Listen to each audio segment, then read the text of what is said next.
kita lanjutkan perbincangan panas di pagi hari ini. Kalau dari Ibu Siti Fadila sebagai tim pemenangan Darmangkun, kira-kira janji manisnya apa? Benarkah JIS itu akan digratiskan? Iya, memang.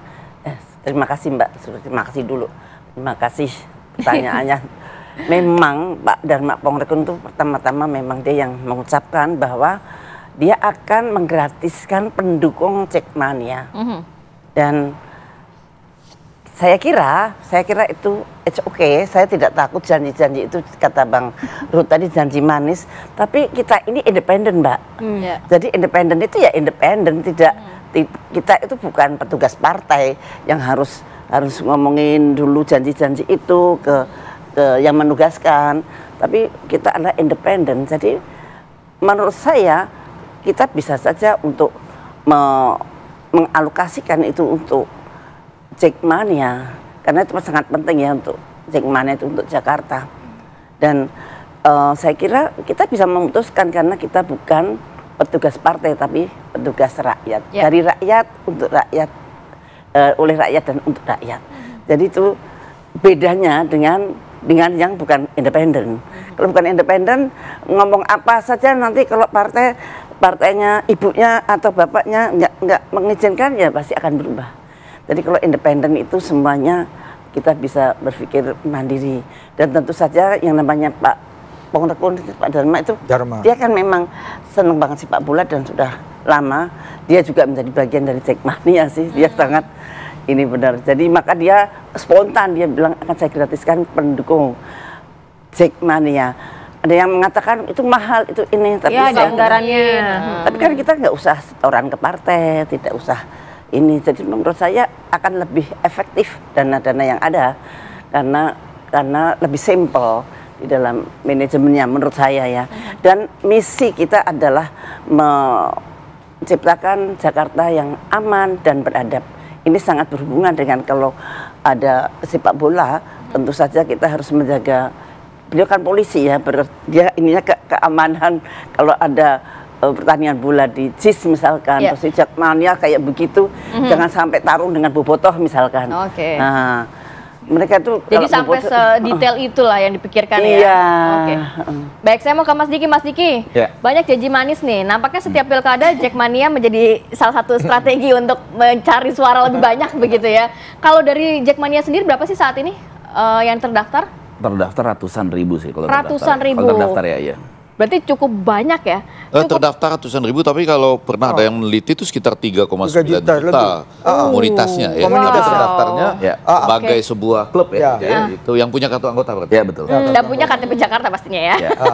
Nah, kalau berbicara mengenai 3 juta tadi, angka cukup besar. Bahkan setiap pilkada ini banyak strategi yang digunakan paslon untuk menarik hati Jackmania. Melihat 3 paslon ini, dan sudah adakah komunikasi dengan masing-masing paslon terkait janji manis itu, kapan direalisasikan nantinya? Apakah memang bentuknya seperti apa konkretnya? Kalau komunikasi kan dari media aja yang kita dengar-dengar karena memang kita kalau untuk bertemu dengan para paslon, kami Jackmania tuh punya prinsip bahwa segala sesuatu keputusan organisasi itu harus dibicarakan secara organisasi. Jadi kalau kita bertemu dengan Pak Ridwan Kamil, Pak Pram dan Pak Parengkun itu harus persetujuan dari forum pengurus dulu. Kalau pengurus setuju untuk ketemu, maka kita akan ketemu sama tiga-tiganya. Itu kan untuk menghindari kalau kita ketemu cuma salah satu doang nanti ada klaim-klaim segala macam gitu. Jadi memang prosesnya seperti itu. Tapi menariknya kan bahwa kalau kita bicara Jackmania, mungkin ini baru pilkada tahun ini yang rame banget melibatkan Jackmania ya gitu. Entah karena apa, tapi ya jujur kami sih merasa bahwa memang mungkin masyarakat kami atau penggemar sepak bola mungkin kecil, tapi ternyata bisa sebesar itu impactnya karena semua paslon ini janji-janji terus gitu, maksudnya memberikan sesuatu yang baik kepada Persija. Tapi sekali lagi bahwa kami hanya berharap kebaikan Persija itu adalah kebaikan kami, kepentingan Persija di atas segalanya bagi Jackmania. Jadi sebenarnya para calon ini sebelum bicara ini segala macam lain-lain, ketemu dulu sama Persija, ngobrol dulu masalahnya apa segala macam. Karena ini yang dilakukan sebetulnya tahun 2017 saat itu Pak Anies maju. Pak Anies kan menjanjikan stadion ya. Mungkin itu sudah bicara dulu ke Persija bahwa masalah Persija tuh apa sih? Oh, kita nggak punya stadion. Hari ini mungkin apa kita udah punya stadion, kenapa masih main bingung di mana-mana segala macam. Jadi sebelum bikin janji harusnya bertanya dulu. Artinya belanja masalah dulu ke Persija khususnya, karena gini, Jackmania sih ngikut aja apa kata Persija. Makanya yang penting kan pasti kebaikan untuk Persija. Persija butuh apa? Butuh ini segala macam, exposure dan lain-lain segala macam ya. kita kalau tim kita berprestasi ya udah pasti Jackmania pasti seneng. Pasti siapapun yang berada di Persija ketika Persija berprestasi pasti Jackmania akan support itu. Dan tadi kan merespon bahwa sepak bola itu kan apalagi khususnya Indonesia ya, kebatinannya kan sangat kuat. Artinya secara psikologi sangat kuat. Jadi ya itu memang bahwa kami paham bahwa kami bisa lebih cinta klub bola dibandingin pasangan atau istri atau ya bahkan dari agama. Berarti gitu. tidak lupa saat banyak tweet-tweet kembali yang dilontarkan oleh RK terkait Persija itu masih ya, itu yang saya bilang bahwa ya? Beberapa kesempatan lalu saya juga bilang bahwa ya Pak Ridwan Kamil memang identik dengan Bobotoh gitu loh. Nah itu yang mungkin agak susah dipisahkan. Entah bagaimana nanti effortnya Pak Ridwan Kamil untuk melepaskan itu kita nggak tahu gitu loh. Tapi ya bahwa satu fakta memang Pak Ridwan Kamil itu memang identik dengan Bobotoh yang mungkin saat ini walaupun hubungan kami dengan teman-teman Bobotoh sudah membaik, tapi kan tetap saja saingan itu harus tetap ada gitu loh.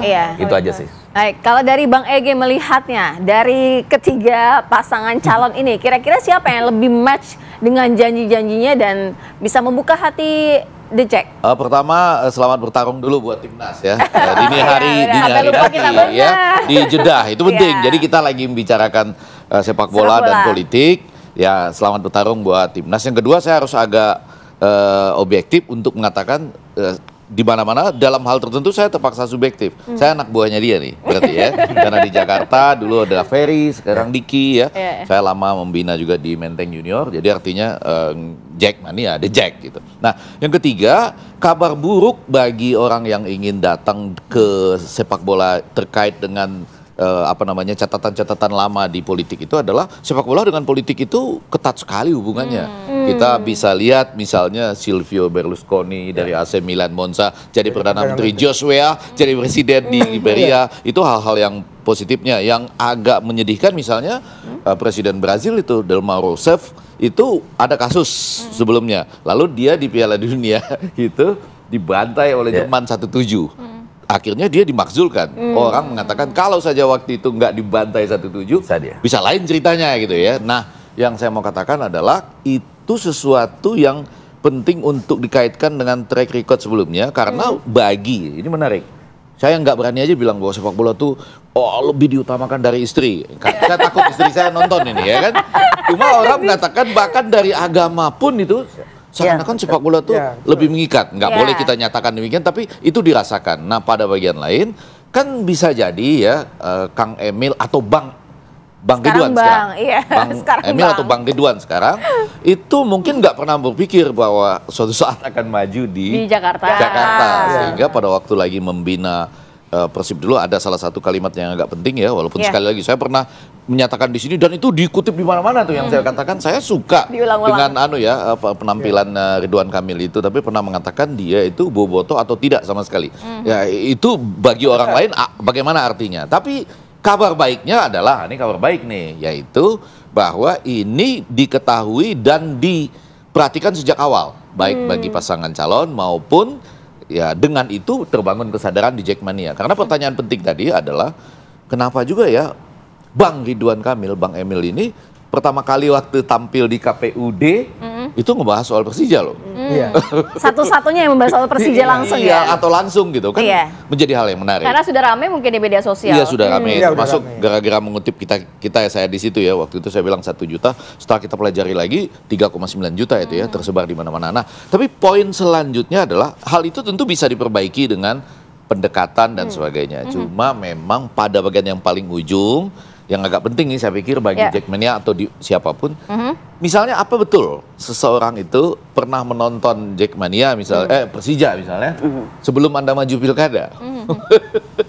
Berlaku bagi semua, ini aja ya? Berlaku bagi semua loh, tidak hanya berlaku bagi yang sekarang loh. Pak Anies dulu misalnya, ya kan, sebelum Anda maju pilkada pernah nonton Persija nggak gitu? Tapi nggak ada Pak Anies yang untuk menjawab nih saat ini. Iya, enggak. Itu termasuk juga yang sekarang, termasuk juga 3 calon ini. Sebelum nih, walaupun kita tahu nih ada calon, ini tokoh kuat nih untuk di belakang Pramono Anung dan kawan-kawan. Pertanyaan jujur, Bang Ege, dulu pernah nonton Persija nggak misalnya gitu ya. Dan kemudian selanjutnya, ya, misalnya JIS itu kan luar biasa megah, pernah dijanjikan untuk Persija gitu ya. Belanja masalah. Tapi waktu bangun ngajak Persija nggak untuk diskusikan. Karena itu sesuatu yang lain loh. Kita tahu ada kelemahan-kelemahan pertemuan infrastrukturnya, angkutan dan lain sebagainya. Transportasinya Iya, transportasinya. Terus kemudian pemain itu untuk naik ke atas nggak bisa langsung. Nanti sama-sama satu lift dengan penonton dan lain sebagainya gitu. Jadi poin saya adalah ini mungkin harus diperbaiki dengan belanja masalah itu lebih dulu. Dan sangat tergantung pada Jackmania sendiri. Karena saya tahu mereka ini sama Bu, mereka independen juga loh ini. Dan suaranya besar loh. Nggak bisa secara normatif itu diacak-acak dari luar ya.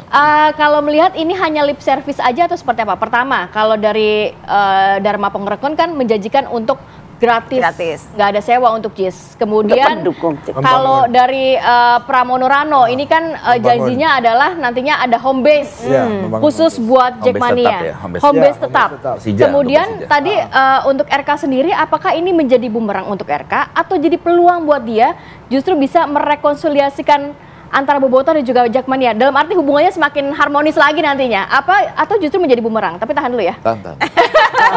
Kita istirahat dulu, kita akan sambung lagi di segmen berikutnya.